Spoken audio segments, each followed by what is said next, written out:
નમો અરિયંતાણમ, નમો સિદ્ધાણમ, નમો આયર્યાણમ,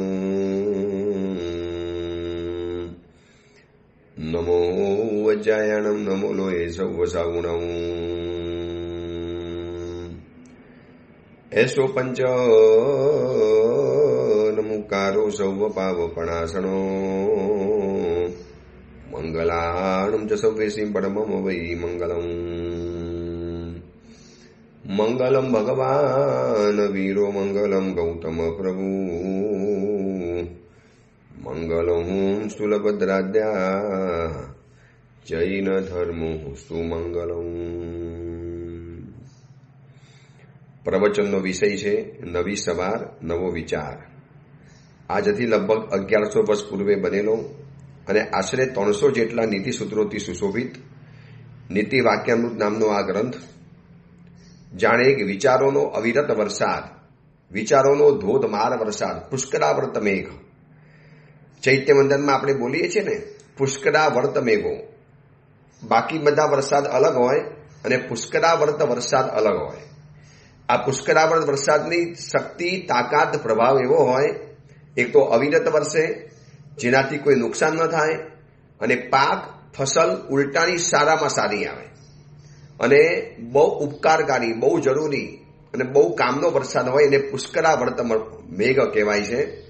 પુષ્કરાવર્ત મેઘો દુરિત તિમિર ભાનુ, જે આપણે પરમાત્માના માટે જે વાપરીએ છીએ, તો જાણે કે પરમાત્માએ દયા કરી, કૃપા કરી અને વિચારોનો પુષ્કરાવર્ત મેઘ આપણી ઉપર વરસાવી દીધો.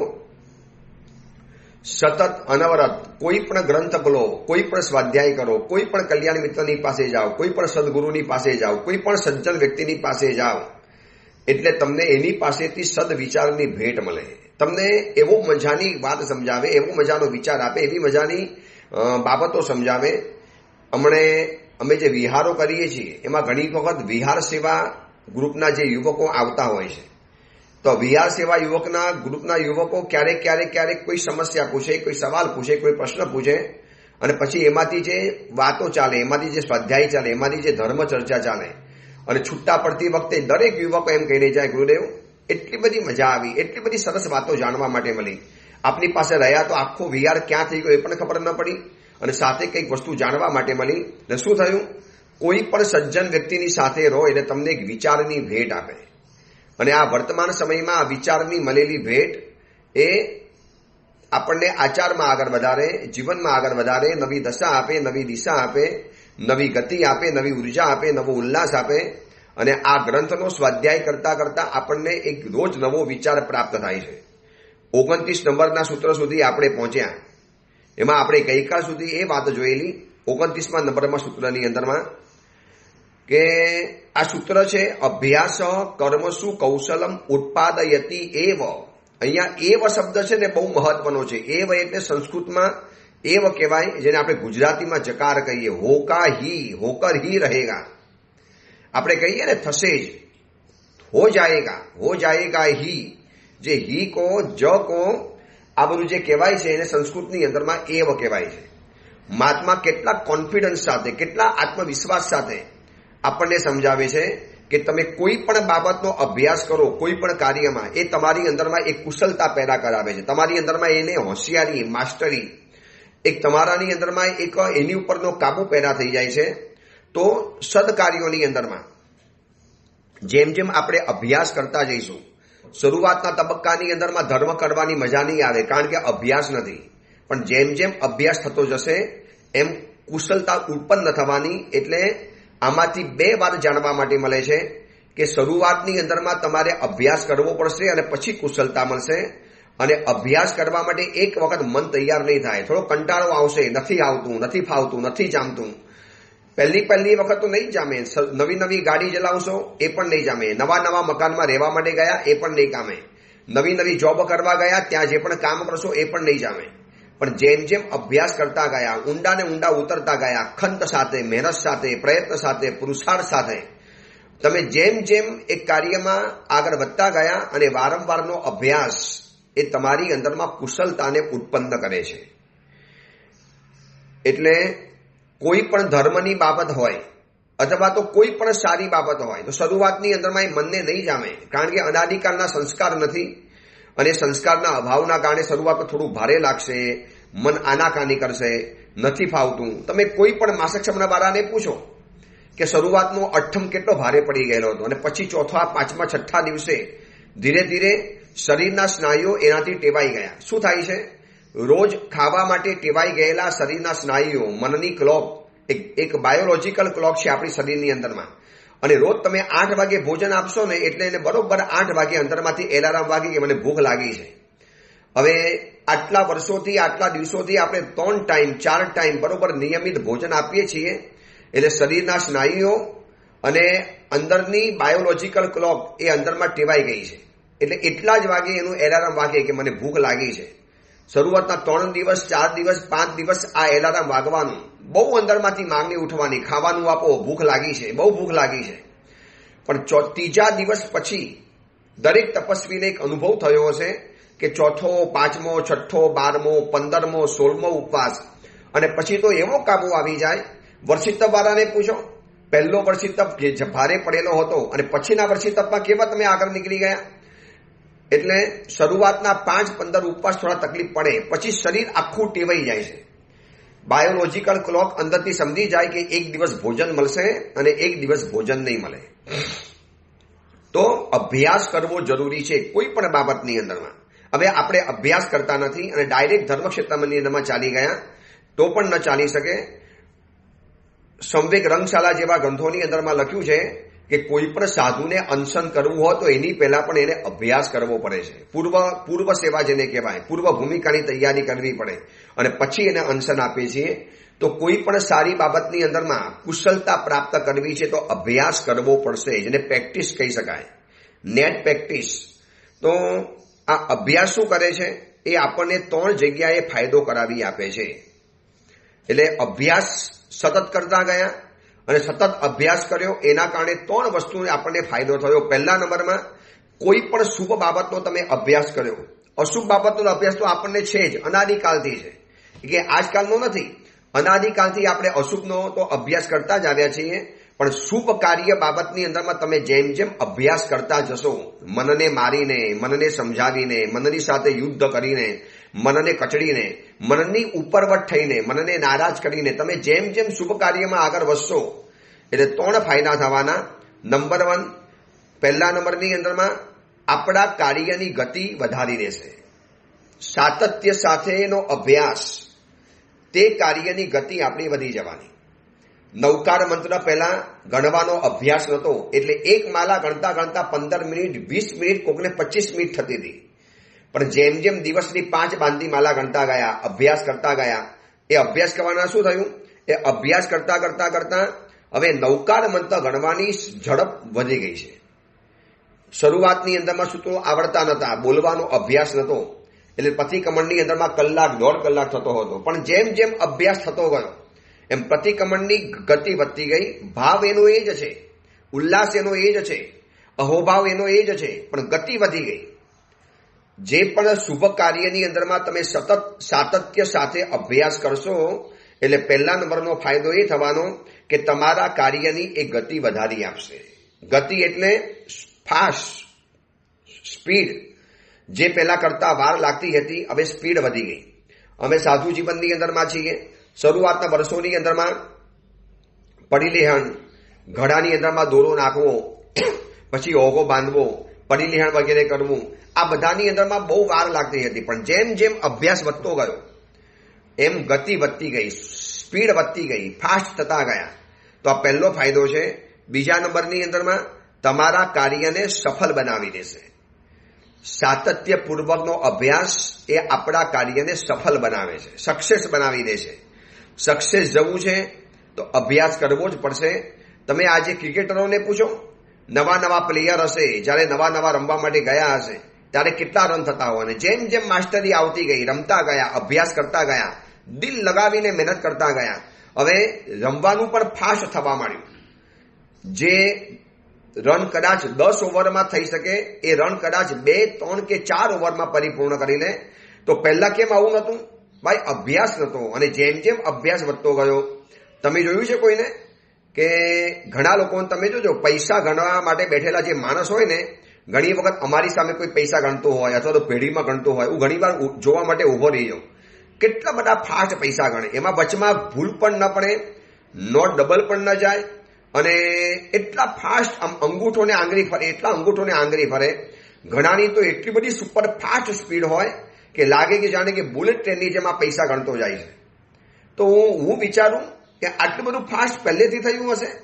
પછી પૂછીએ ભાઈને, તારે કે સાહેબ ધીરે ધીરે ધીરે ધીરે સ્પીડ વધતી ગઈ, ઝડપ વધતી ગઈ, અને એમ કરતા કરતા કરતા આજે એટલી બધી ગ્રીપ આવી ગઈ છે, એટલી બધી પકડ આવી ગઈ છે કે હવે એટલી બધી ફાસ્ટ નોટો ગણાતી જાય છે. પછી આ બધી બાબતમાં સંસારના ક્ષેત્રમાં ચાલવાનું, દોડવાનું, કૂદવાનું, કેસ્યો વગાડવાનો, તબલા વગાડવાના, ધર્મના ક્ષેત્રમાં પરમાત્માની પૂજા કરવાની, માલા ગણવાની, આ બધો ફાયદો ક્યારે મળે છે?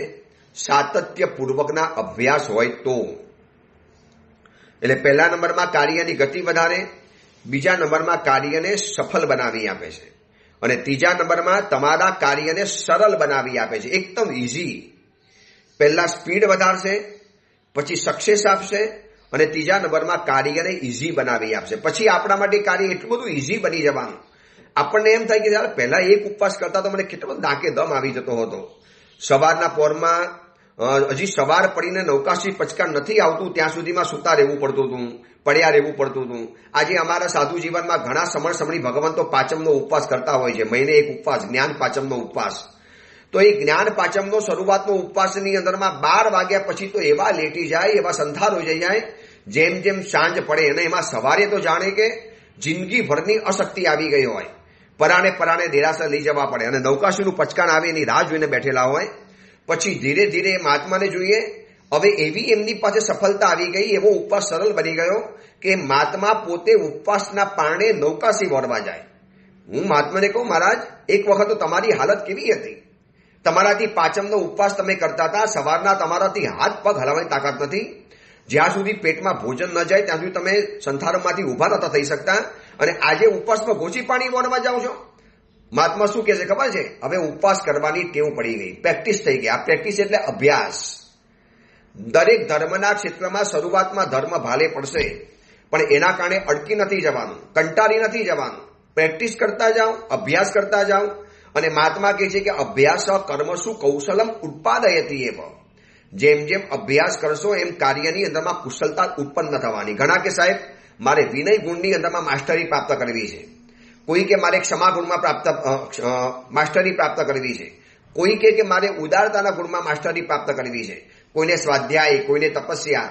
જેને જે ગુણમાં, જેને જે વિશિષ્ટતાની અંદરમાં પોતાને આગળ વધવું છે, એને તે બાબતોનો અભ્યાસ કરતા રહેવું પડશે. શરૂઆતની અંદરમાં એક વ્યક્તિને તમે અડધો કલાક માટે ઉદારતા બતાવી, પછી તમારી ઉદારતા ચાલી ગઈ, પણ પ્રેક્ટિસ ચાલુ રાખો. પછી કલાક થશે, પછી 2 કલાક થશે, પછી 3 કલાક થશે. ધીરે ધીરે એવું આવશે કે તમારાથી ઉદારતા આપોઆપ સહજ બની જવાની, નેચરલી બની જવાની. શું થઈ ગયું? ઉદારતાની ગતિ વધી, ઉદારતા સફળ બની ગઈ, અને ઉદારતાનો ધર્મ આપણા માટે સરળ બની ગયો, એકદમ ઇઝી બની ગયો. એટલે આ સૂત્ર મને તમને શીખવાડે છે કે કોઈ પણ ક્ષેત્રમાં આગળ વધવું છે તો અભ્યાસ ઇઝ મસ્ટ. તમારે એમાં અભ્યાસ કરો. અભ્યાસ એટલે પ્રેક્ટિસ, વારંવાર એને કરવું, વારંવાર કરવું, પુનરાવર્તન કરવું, વારંવાર દોહરાવવું. એની એ ચીજને વારંવાર વાંચવી, વારંવાર ભણવી, વારંવાર કરવી. પછી વારંવાર કરતા કરતા કરતા કરતા એટલી બધી માસ્ટરી પેદા થઈ જાય છે. તમે કદાચ જોયું હશે કે છે ને કુવાના થર ઉપર એક દોરી વારંવાર જે પથ્થર ઉપરથી ઘસાઈને પાછી આવતી હોય ને, ત્યાં તમે જોજો એક દોરી જેટલો આખો પથ્થરનો ભાગ ઘસાઈ જવાનો. એના માટે દોહો આવે છે, રસરી આવત જાત હે શીલ પર પડત નિશાન. રસી આવે અને જાય એના કારણે જે શિલા છે ને પથ્થર ઉપર નિશાન પડી જાય છે. કરત કરત અભ્યાસ કે જડમતી હોત સુજાણ. જડમતી વ્યક્તિ પણ જો વારંવારનો અભ્યાસ કરે છે તો પણ એ હોશિયાર બની જાય છે. જેને પહેલા ભણતા નહોતું આવડતું, જેને કશું જ નહોતું આવડતું, પણ એને નિષ્ઠા સાથેનો અભ્યાસ પકડી રાખ્યો, બરોબર વ્યવસ્થિત રીતે નેટ પ્રેક્ટિસ કરતા જ ગયા, અને એક ધન્ય દિવસ એવો આવી ગયો કે એના જીવનની અંદરમાં એટલી બધી માસ્ટરી આવી ગઈ, એટલી બધી હોશિયારી આવી ગઈ, એટલો પાવર આવી ગયો કે હવે બીજાને શીખવાડવા માંડ્યો. અમારા સાધુ જીવનમાં અમે જોઈએ છીએ ઘણા મંદ સંયોગવાળા સાધુ ભગવંતો હોય, પણ એમને ધગસ છે કે બસ મારે પ્રવચન આપવું છે, મારે શાસ્ત્રો ભણવા છે, મારે શાસ્ત્રો ભણાવવા છે અને મારે શાસ્ત્રોની અંદરમાં માસ્ટરી પ્રાપ્ત કરવી છે, બસ મારે સ્વાધ્યાયના ક્ષેત્રમાં આગળ વધવું છે. પછી એ મહાત્મા મહેનત કરતા ગયા. શરૂઆતમાં એમ લાગે કે આમને નહીં ફાવે, આમાંથી થશે જ નહીં, પણ જેમ જેમ મહેનત કરતા ગયા અને પછી એક દિવસ એવો આવ્યો કે લોકો દંગ રહી જાય, મહારાજ ક્યાં પહોંચી ગયા? બસ આ મહેનત, આ કોશિશ, આ અભ્યાસ, આ ખંત, આ લગન. બસ મહાત્મા આપણને એ શીખવાડે છે કે કોઈ પણ બાબતની અંદરમાં આગળ વધવું છે તો અભ્યાસ જીવનમાં છોડતા નહીં. આપણે શું કરીએ ખબર છે? 2 દિવસ કરીએ, બહુ ભારે લાગે, બહુ ભારે છે, નહીં ફાવે, છોડી દઈએ છીએ. ભાઈ એમ છોડી દેવાથી કામ થોડું ચાલશે. તમે અભ્યાસ કરો, કોશિશ કરો, મહેનત કરો, થોડો પસેવો તો પાડવો પડશે. શરૂઆતમાં ધર્મ કરવામાં તકલીફ પડવાની એટલે પડવાની, ઉપવાસ ભારે પડવાનો, આયમિલ ભારે પડવાનું. તમને એક વાત બતાવું, પૂજ્યપાદ આચાર્ય ભગવંત હતા રાજ તિલક સુરીશ્વરજી મહારાજા. પૂજ્યપાદ પ્રેમ સુરીશ્વરજી મહારાજા એમના શિષ્ય હતા અને મારા ગુરુદેવ ભુવન ભાનુસુરી મા સાહેબના ગુરુભાઈ હતા. રાજ તિલક સુરીશ્વરજી મહારાજ સાહેબે વર્ધમાન તપની 200 ઓરી પરિપૂર્ણ કરી અને 300 ઓરી પૂરી થવાની તૈયારીમાં હતી અને મહાત્મા કાર કરી ગયા. એ સમયની અંદરમાં આ રેકોર્ડ ગણાતો હતો. અત્યારે તો એનાથી કરનારા ઘણા આગળ નીકળી ગયા છે સાધ્વીજી ભગવાન, પણ એ સમયમાં રાજ તિલક સુરીશ્વરજી મહારાજ સાહેબને કોઈએ પૂછ્યું કે સાહેબ આટલા બધા આમિલ આપને ફાવે છે? ત્યારે એમને પોતાના જીવનનો પ્રસંગ કીધો કે પહેલી વખત આમિલ શાળામાં હું ગયો, સંસારીપણામાં, નાનકડો દીકરો હતો અને આમિલનું ભોજન જોઈને મને ઉલટી થઈ ગઈ, વોમિટ થઈ ગઈ. ત્યાં ને ત્યાં બાફેલું ભોજન, કંઈક વિચિત્ર જાતની સુગંધ આવે, ન તેલ, ન ઘી, ન ગોળ, ન મરચું, ન સાકર, ન ઇલાયચી, કોઈ કહેતા કોઈ ચીજ નહીં. અને મને એટલું બધું વિચિત્ર લાગ્યું કે મારાથી વોમિટ થઈ ગઈ. અને 2-3 વખત જ્યારે પણ હું આમિલ શાળામાં ગયો અને દરેક વખતે મને વોમિટ થવા માંડી. મને એમ લાગ્યું કે મારાથી તો આમિલ નહીં થાય, બિલકુલ નહીં થાય, હું આ જિંદગીમાં આમિલ જ નહીં કરું. અરે આમિલનું ખાવાની વાત દૂર રહી, એની સ્મેલ આવે અને મને ઉલટી થવા માંડે. પરંતુ નક્કી કર્યું કે મારે આમિલ તો કરવું જ છે, બસ કોઈ પણ હિસાબે આમિલ કરવું છે. અને પ્રેક્ટિસ કરી, અભ્યાસ કર્યો અને અભ્યાસ કરતા હવે તમે વિચારી લેજો, જે મહાત્માને आमिल रसोई जोई અને वॉमिट थती थी, आमिल का भोजन देख के जिसको वॉमिट होती थी, वही महात्मा ने हमना जीवन की अंदर में 250 ઉપર વર્ધમાન તપની ઓરી જેમને પરિપૂર્ણ કરી. ઠામ ચોવિયાર, એક વખત તો ઠામ ચોવિયાર વર્ધમાન તપની 100 ઓરી પરિપૂર્ણ કરી છે. કેમ આવી માસ્ટરી કેવી રીતે આવી? જેને આમિલને ભોજન જોઈને સુખ ચડે, ઉલટી થાય, વોમિટ થઈ જાય, અને એ જ મહાત્મા વર્ધમાન તપની 250 ઓરી પરિપૂર્ણ કરી શકે. કેમ કમાલ સર્જાઈ આવી? બસ આ અભ્યાસ છે. અભ્યાસ તમે સખત રીતે કરતા જાઓ, एकदम खंतपूर्वक करता जाओ. मारे करवू छे, बस हूँ करीने बतावीश, मारे करवू छे, मारे धर्म आराधना करवी छे. बस आवा विशिष्ट जातना भाव साथ जो तमे आराधना करता जशो, हूँ तमने आवा हजारों दृष्टांत बतावी सकूं छूं कि जेमने शास्त्र भणता आवड़तुं पण नतुं. संस्कृत नहीं, पूरी गुजराती भाषा नथी आवड़ती एवा महात्माओ छे जेने आवड़ती नथी, पण मनमा नक्की कर्युं के मारे बस संस्कृत भणवुं छे. आ दिव्य भाषा छे, देवताई भाषा छे, न केम भणाय, હું ભણીને બતાવીશ, મારે ભણવું જ છે કોઈ પણ હિસાબે. અને પછી એ મહાત્માએ મહેનત કરતા ગયા, બધા કહેતા ગયા, મહારાજ શું તમે આ કરો છો, આ ઉંમરે તમને ન ફાવે, મોટી ઉંમર થઈ ગઈ, રહેવા દો, સંસ્કૃતમાં તમારું કામ નહીં. ઘણા ગુજરાતી પુસ્તકો છે, વાંચી લો ને. શું કામ તમે સંસ્કૃતનો જીત પકડીને બેઠા છો, આગળ લઈને બેઠેલા છો? મહાત્મા કે મારે એ દિવ્ય ભાષા ભણવી છે અને પ્રભુના મૂળ શબ્દો મારે મારી જીભ ઉપર લાવવા છે. ગુજરાતી ભાષાંતર તો એનું ગુજરાતી ભાષાંતર છે, અસલ શબ્દ મારે વાંચવા છે, અસલ શબ્દ મારે ભણવા છે. અને બધાને એમ થાય કે આ મહાત્માનો સહયોગક્ષમ છે જ નહીં, ફોગટની મહેનત કરે છે. પણ એવા ભણાવનારા મહાત્મા મળી ગયા અને ધીરે ધીરે જાતે મહેનત કરતા ગયા, માથું દુખાવતા ગયા, ક્યારેક ન બેઠું, કંટાળો આવ્યો, પણ મનમાં એટલું નક્કી કર્યું કે અભ્યાસ તો છોડવો જ નથી.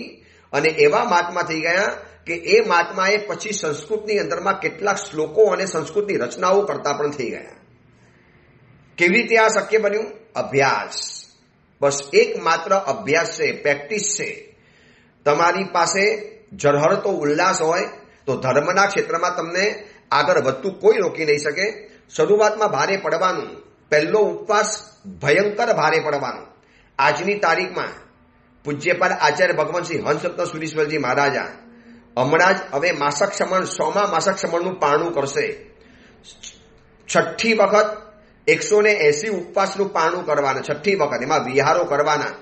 આટલી બધી તાકાત કેવી રીતે આવી? એ મહાત્માને અમે જયારે પૂછીએ ત્યારે એમ કે શરૂઆતના દિવસોમાં તો આજે પણ મને ખાવાનું મન થઈ જાય. અઠ્ઠમ કર્યો હોય ને 6 મહિનાના ઉપવાસ શરૂ કરવા છે તો પહેલો, બીજો, ત્રીજો, એક 5 ઉપવાસ સુધી મને એમ થાય કે પારણું કરી લઉં, નહીં થાય, મારાથી નહીં થાય, હું છોડી દઉં. હવે આ મહાત્મા જેમના માટે ઉપવાસ એટલે રમત બની ગઈ છે, 180 ઉપવાસ 6 વખત કોને કહેવાય? 6 મહિનાના ઉપવાસ 6 વખત કરવાના. યાર જીન શાસનની આ કમાલ છે. અને આવા રેકોર્ડ બ્રેક કરનારા મહાત્મા જયારે એમ કહેતા હોય છે કે હવે જયારે હું પારણું કરીશ ને નવું માસક્ષમણ શરૂ કરીશ ત્યારે શરૂઆતના 5-6 દિવસ તો મને પણ ભારે પડે છે. હવે તમે વિચાર્યું, હવે આટલા બધા ઘોર તપસ્વી, ઉગ્ર તપસ્વી, દિવ્ય તપસ્વી મહાત્માને પણ જયારે અભ્યાસ કરવો પડતો હોય છે તો આપણે તો 12 કલાક ખાનારા, કદાચ રાત્રિ ભોજન કરનારા, હવે આપણને અચાનક જ વર્ષી તપ શરૂ કરવો છે, અચાનક જ અઠ્ઠમ કરવો છે, અચાનક જ વર્ધમાન તપની હોળી કરવી છે તો આપણે તો મૂંઝાઈ જવાના, તરત આપણાથી તો નહીં જ થાય. એટલા માટે મહાત્મા કહે છે કે અભ્યાસ કર્મસુ કૌશલમ ઉત્પાદયતિ એવ. તમારો કરેલો અભ્યાસ તમારા કાર્યની અંદરમાં તમને માસ્ટરી, તમારી પાસે એક એવી ઝડપ અને એવી કુશળતા તમારામાં પેદા કરાવી આપશે. પણ એના માટે એક જ ચીજ છે, અભ્યાસ કરતા રહો. બાળક અભ્યાસ કરે છે તો મોટો ડિગ્રીધારી બને છે. વિદ્યાર્થી અભ્યાસ કરે છે તો પંડિત બની જાય છે. સાધુ જો અભ્યાસ કરે છે તો સાધુને પણ જીવનમાં ખૂબ સફળતા મળે છે. કોઈ પણ વ્યક્તિ અભ્યાસ કરે છે અને સફળતા મળે છે. અને આ 3 વાત યાદ રાખવાની. જ્યારે પણ અભ્યાસમાં કંટાળો આવે ત્યારે તમારે આ વાત રાખવાની કે કાર્યની ગતિ વધારવી છે, કાર્યને સફળ બનાવવું છે અને કાર્યને સરળ બનાવવું છે તો અભ્યાસ જ આ આપણને કરી આપશે. હવે એક ક્ષેત્રમાં જવું છે અને આપણે ગતિ વધારવી છે, કેટલું બધું સારું થાય કે આમ પ્રતિક્રમણ ભણાવવામાં એટલો બધો ફાસ્ટ પ્રતિક્રમણ ભણાવે. પહેલા ઈરિયાવૈયા બોલતા 5 મિનિટ થતી હતી અને ઈરિયાવૈયા ચોખ્ખા શબ્દોની અંદરમાં અહોભાવ સાથે માત્ર અડધી મિનિટમાં પરિપૂર્ણ કરી આપે. ગતિ વધી ગઈ, સફળતા મળી અને સરળતા મળી. બસ આટલી બાબત છે. પાપ પ્રવૃત્તિઓ અને દોષોનો અભ્યાસ તો જીવને અનંતકાલે છે જ, પણ સમસ્યા છે ધર્મ પ્રવૃત્તિઓના ક્ષેત્રના અને સદગુણોના ક્ષેત્રના અભ્યાસની. અને આપણે બસ એ અભ્યાસ કરવો છે. રુચિ અને એનો અભ્યાસ નહીં હોવાના કારણે એમાં આપણને કઠિનાઈનો અનુભવ થાય છે અને એ અનુભવના આધારે આપણે શું કરીએ છીએ? કાયમ માટે ધર્મ પ્રવૃત્તિ છોડી દઈએ છીએ. રુચિ નથી, અભ્યાસ નથી, અનુભવ નથી. રુચિ નથી એટલે અંદરથી ગમતું નથી અને પહેલા ક્યારેક કર્યું નથી એટલે કાર્ય કરવું બહુ ભારે પડે છે, ખૂબ કઠિન પડી જાય છે. એટલે પછી પહેલો અનુભવ એટલો બધો ભારે દેખાયો કે કાર્ય કરવાનું છોડી દીધું. હું તમને બીજી વાત બતાવું. આજે તમે કોઈ પણ સમણી ભગવાનને પૂછો, જ્યારે તમે જિંદગીમાં પહેલી વખત ગુરુકુલવાસમાં રહેવા માટે ગયા તો એ સમયની અંદરમાં તમે જ્યારે પહેલો વિહાર કર્યો હશે, તમારો વિહારનો અનુભવ બતાવો. દરેક વ્યક્તિ કહેશે કે પહેલા વિહારમાં તો મરડો એકદમ સબ બની ગયો હતો, ડેડ બોડી જેવો થઈ ગયો હતો, મકાનમાં આવીને સીધો પડ્યો, 2 કલાક ઊભા થવાની તાકાત નથી. અને આજે એ યુવક કે યુવતી દીક્ષા લે છે અને 20 કિલોમીટરના વિહાર આ કર્યા પછી પણ 20 ગળા પાણી લાવે, ગોચી લઈ આવે, મકાનમાં દોડધામ કરી લે. એક સમય આ જ વ્યક્તિનો એવો હતો કે 2 કિલોમીટરનો વિહાર કર્યા પછી પણ જે વ્યક્તિને 2 કલાક થાક ખાવો પડતો હતો, આજે 20 કિલોમીટર ચાલ્યા પછી પણ એ વ્યક્તિ દોડધામ કરી શકે છે. હવે શું ફરક પડ્યો આની અંદરમાં? કોઈ દેવતા અંદરમાં ઘૂસી ગયો? કોઈ મંત્ર જાપ કર્યો? એક જ બાબત, અભ્યાસ કરતા ગયા અને વિહારથી સ્નાયુ ટેવાતા ગયા, શરીર ટેવાતું ગયું.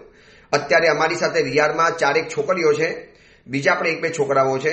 હવે આ બધા શરૂઆતમાં જયારે આવતા હતા ને ત્યારે એ લોકોને એટલું બધું વિહાર ભારે લાગતો હતો, એટલો ભારે લાગતો હતો. અત્યારે તો આવ્યા પછી સીધા સામાયિક લેવા બેસી જાય, પ્રતિક્રમણ કરી લે, ગાથા કરી લે. કેમ આવું થઈ જાય છે? કારણ કે અભ્યાસ થઈ ગયો છે. અભ્યાસ કર્યા વગરની દરેક ચીજ ભારે પડે છે. જે ચીજનો અભ્યાસ નથી એ આપણા માટે ડરનો વિષય બની જાય. પછી એ ડરના કારણે ખરાબ અનુભવ થયો અને ખરાબ અનુભવ થવાના કારણે આપણે કાયમ માટે ધર્મ પ્રવૃત્તિ ઉપર પૂર્ણ વિરામ મૂકી દીધું. જો આ કરુણ સ્થિતિથી બચવું છે, આ તકલીફથી બચવું છે તો એનો એક જ ઉપાય છે, અભ્યાસ ચાલુ રાખો અને સાતત્ય સાથે અભ્યાસ ચાલુ રાખો. એકલો અભ્યાસ નહીં, સાતત્ય સાથે અભ્યાસ, નિત અભ્યાસ, રોજ પૂજા, રોજ સ્વાધ્યાય, રોજ સામાયિક, રોજ પતિક્રમણ, રોજ અમુક ધર્મક્રિયા, રોજ માલા, વારે તહેવારે ઉપવાસ, 5 તિથિ ઉપવાસ, ક્યારેક ક્યારેક આમિલ ચાલુ રાખો. એક વખત આમિલ શરૂ કર્યા પછી તમે જો આમિલ કરવાના બંધ કરી દેશો તો જ્યારે વળી પાછા પુનઃ આમિલ શરૂ કરવા છે ત્યારે વળી પાછું આમિલ કરવું બહુ ભારે પડી જશે. દોરડું પણ જો સતત પથ્થર ઉપર ફરતું રહે છે અને પથ્થર ઉપર નિશાન બનાવી દે છે તો અભ્યાસ ચાલુ રાખે છે એ જરૂર બુદ્ધિમાન બને છે. એક દિવસ એવો બુદ્ધિમાન બને છે કે દુનિયા એને જોતી રહી જાય. આજે કેટલાય પંડિતો એવા છે કે સાહેબ આવડતું નહોતું પણ અભ્યાસ બરોબર પકડી રાખ્યો. એવા ઘણા લોકો છે જે પોતાના ક્ષેત્રમાં માસ્ટર છે, પહોંચી વળેલા આવા છે. પછી એ સંગીતની દુનિયામાં હોય, સ્વરોની દુનિયાની અંદરમાં હોય, શબ્દોની દુનિયાની અંદરમાં હોય, શાસ્ત્રોની દુનિયાની અંદરમાં હોય, દરેક દુનિયાની અંદરમાં તમે જોજો જેમ જેમ અભ્યાસ કરતા ગયા એમ એની માસ્ટરી, કુશળતા બહાર આવતી ગઈ. બસ આ કુશળતાને પ્રાપ્ત કરવી છે ધર્મના ક્ષેત્રમાં. સંસારનો તો આપણને અભ્યાસ છે જ, વર્ષોથી અભ્યાસ છે. આપણે ધર્મના ક્ષેત્રનો અભ્યાસ કરવો છે અને ધર્મના ક્ષેત્રનો અભ્યાસ કરવો છે તો તમારે સતત ને સતત અવિરત પુરુષાર્થ કરો, બસ દોડો, પરિશ્રમ પાડો, સાતત્ય સાથેનો અભ્યાસ પકડી રાખો. એક દિવસ એવો આવશે કે એક ગાથા કરતા કરતા કલાક થતો હતો, આજે 1 કલાકમાં તમે ઓછામાં ઓછી 20 થી 25 ગાથા કરવા માંડો છો. છે આજની તારીખમાં એવા સમણી ભગવંતો હું ઓળખું છું જેમનો સયોક્ષમ મંદ હતો અને કહેતા હતા મારાથી જિંદગીમાં ક્યારે ગાથા જ ન થાય. ગુરુએ ખાલી એટલું કીધું તારે ગાથા નથી કરવાની, બસ તારે ખાલી 1 કલાક ગાથા રટવાની છે. ભલે ગાથા આવડે કે ના આવડે પણ આ ગુરુનું વચન તહત્તી કરી લીધું અને 1 કલાક ગાથા બોલ્યા જ કરે. જે શબ્દ છે બોલતા ગયા. ક્ષયોક્ષમ ધીરે ધીરે ખુલતો ગયો, જ્ઞાનાવર્ણીય કર્મ હરવું બનતું ગયું અને એ જ મહાત્મા ભવિષ્યની અંદરમાં રોજની 100 ગાથા કરી શકવા સુધી પહોંચી ગયેલા હતા. એક ગાથા કરવી જેને ફાંફા હતી. કેમ આવું થયું? અભ્યાસ કર્મસુ કૌશલમ ઉત્પાદયતી એવ.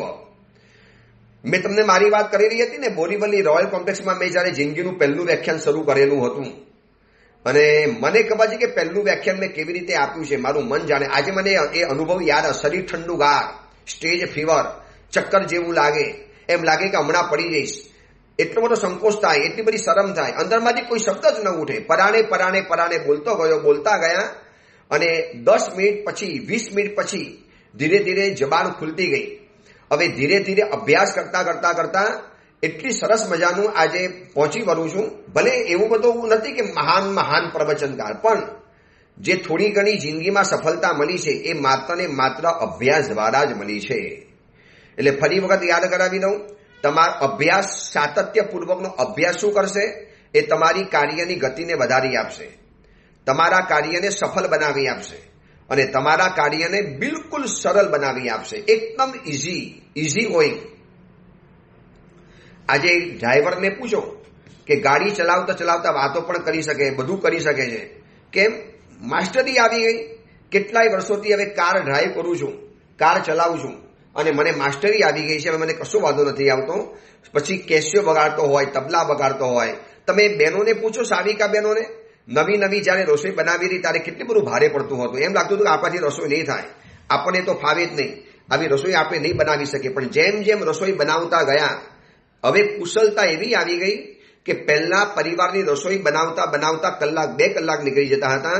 હવે તો અડધો કલાકની અંદરમાં આખી રસોઈ તૈયાર, આખા પરિવારની. બસ ધર્મનો અભ્યાસ કરતા રહો, વ્યાખ્યાનો સાંભળતા રહો, પુસ્તકોનું વાંચન કરતા રહો. ભલે ખબર પડે કે ના પડે, બસ વાંચતા જાઓ, અભ્યાસ કરતા જાઓ. બસ આ અભ્યાસ તમને એક દિવસ સફળતાના શિખર ઉપર પહોંચાડ્યા વગર રહેશે નહીં. મહાત્માએ આપણને કેટલું સરસ મજાનું સૂત્ર આપ્યું, અભ્યાસ કર્મસુ કૌશલમ ઉત્પાદયતી એવ. આ એવ શબ્દ છે ને એ મહાત્માની ગેરંટી છે. જેમ હમણાં કહે છે ને નરેન્દ્ર મોદી સાહેબ કહે છે કે ભાઈ મોદીની આ ગેરંટી, એમ મહાત્માની ગેરંટી છે કે ભાઈ તમે અભ્યાસ કરો, 100% તમને સફળ ન થાવ તો મને કહેજો, કહેવા માટે આવજો. એવો શબ્દ મૂકી દીધો સંપૂર્ણ વિશ્વાસ સાથે. મોદી જેમ કહે છે કે મને છૂટો એટલે તમે ગેરંટી છૂટો છો, તમને ગેરંટી સાથે હું તમને બધી વસ્તુઓ પહોંચાડી દઈશ. બસ આ મહાત્માની ગેરંટી, મહાત્માનો આપણી ઉપરનો એક અથાગ વિશ્વાસ. અને મહાત્મા આપણને કહે છે કે ભાઈ હું તને કહું છું ને સંપૂર્ણ કામ થઈ જશે, કોઈ ચિંતા કરવાની જરૂર નથી. તો બસ આપણે અભ્યાસમાં લાગી પડીએ. ગાથા, પ્રતિક્રમણ, સામાયિક, પૂજા, પ્રવચન, પચકાણ, વિહાર, સંયમ જીવનની તાલીમ, સાવક જીવનની તાલીમ, શુભ કાર્યની તાલીમ, જેટલી બને એટલી વધુમાં વધુ અભ્યાસ સાથે કરતો જાઉં. બસ આ કરશો એટલે એક ધન્ય દિવસ એવો આવશે કે સફળતા તમારા ચરણોના દાસી બની જશે, તમારી સેવિકા બની જશે. એ અંગેની બીજી વિશેષ વાત આપણે આવતીકાલે કરીશું. એ જ મંગલ કામના મંગલ ભાવના. જેના વિરુદ્ધ કાંઈ પણ બોલાયું હોય તો મિચ્છામી દુક્કડમ.